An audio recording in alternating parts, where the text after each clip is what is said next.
Another race in the books for the 2024 season, and another discussion needs to be had about the race. This past weekend's race at the Texas Motor Speedway saw everything throughout the day. We saw various leaders, comers and goers, some strategy calls, and of course lots of wrecks. In this video, I'm going to be breaking down the race and giving it a rating, so stick around for that towards the end of the video.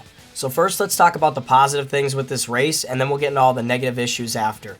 Let's not let a fan favorite winning and lots of crashes make us think this race was better than it was. For Texas standards, this was an alright race, but for a mile-and-a-half standards with the next-gen car, this race was pretty pathetic. Texas, since the repave, has been lackluster, but most of this race did see a decent amount of action, but the cause of action was not because of the on-track product, but more so the cautions that allowed the field to bunch back up and get exciting restarts, and allowed for guys to be on different strategy calls so the passing could occur when guys' tires were older than other people's, or maybe so when people were taking 2 tires versus 4. It really was just the cautions that allowed for the passing to happen. It's definitely more fun to watch this type of Texas race versus snooze fests in years past, but I wish the track would just allow for better racing instead of these crashes making the racing better. It was cool to see the Hooters car return to victory lane for the first time since 1992 when Alan Kawicki last won in it. Although Chase Elliott didn't dominate this race, he did what he had to do on the final few restarts to hold on and break his long winless streak. I am gutted for Tyler Reddick. He did have the best car it seemed most of the day, but his pit crew let him down and then he just got caught back in traffic.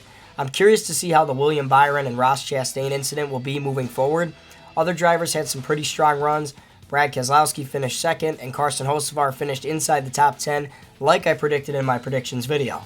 Alright, so that was most of the positives. Let's get into the negatives. First things first, I think Texas needs to be bulldozed and redone immediately. I don't think this race, as entertaining as it was, can save this configuration. Dirty air and there being a non-existent third groove allows for the leader to just drive away, and cars cannot pass unless they had better tires or packed air on the car right in front of them and got them loose. I mean, look at the final few restarts. If this was Kansas or Vegas, we probably would have saw some multi-groove battling to the finish, so now we have to consider all options for a reconfiguration. Many people believe that Texas should become another Atlanta, but I don't think we should add another super speedway style track. I think realistically Texas should reconfigure back to a traditional banked oval, maybe like the old Atlanta, or even have progressive banking like Homestead. I think that the racing, especially with the next-gen car, would be 1,000 times better at Texas. It's worth a shot to try this. The racing would not be any worse than what we've seen since the reconfiguration. Texas is a huge market, so having an even better track there will only make it better. Let me know in the comments what type of track you would like to see Texas become. Another sad thing about today's race is something that I previously mentioned, and that is the track not having enough grooves for natural passing. In the final laps before all hell broke loose, we saw Denny Hamlin and Chase Elliott getting chased down by Brad Keselowski. He had better tires and overall the better car, but once Brad caught up to the back end of Elliott, he couldn't pass him in any other groove, and he could only run behind him in turns 1 and 2. And running behind him only got him tight, and he couldn't gain. Once again, if this was a traditional banked oval, I think Brad takes the lead before all those cautions start to come out, and who knows, maybe he goes on to win. And what's with NASCAR taking 8 laps to clean up almost no debris from a single car spin? They just wasted laps after the Larson spin to force a green-white checkered finish. And then they got not 1, but 2. I'd much rather see 5 to 6 laps of battling than just 2. Another poor thing about this race was not the actual racing product itself, but the broadcast. It was just plain bad. Fox completely missed Tyler Reddick past Denny Hamlin for the lead. We missed multiple wrecks, and the commercials are just unbearable. I mean, NASCAR has to come out with some sort of premium service to allow for no commercials. I don't care what it costs, I'd buy it. Most of the time, people are heading to Twitter to see what happened because the broadcast missed it. Imagine if an NFL game missed a first down or a crazy play.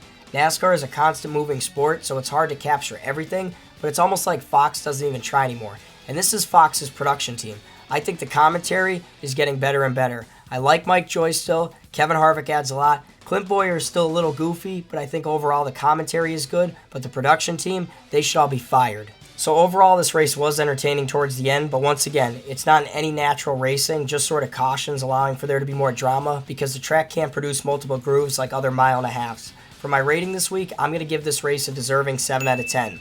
I'm not a Chase Elliott fan. I don't hate him, but also I'm not going to be rooting for him every week. I know he's a fan favorite, and I know fans are going to take him winning and say this race was fantastic. But you have to look past a fan favorite winning and a bunch of cautions to make this race good. I really believe in between all of that, There wasn't any passing, and it was really just kind of follow the leaders single file, unless there were guys that were on different tire strategies that can get up and pass in that second to second and a half groove. Better than all the short tracks so far, but probably behind every other track that has been run this year. And that's the way you should look at it.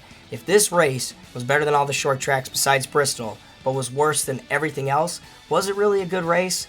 Not necessarily. But let me know what you guys think down in the comments. Did you enjoy it or did you not? And as always, I appreciate you for watching, and I will see you guys in the next video.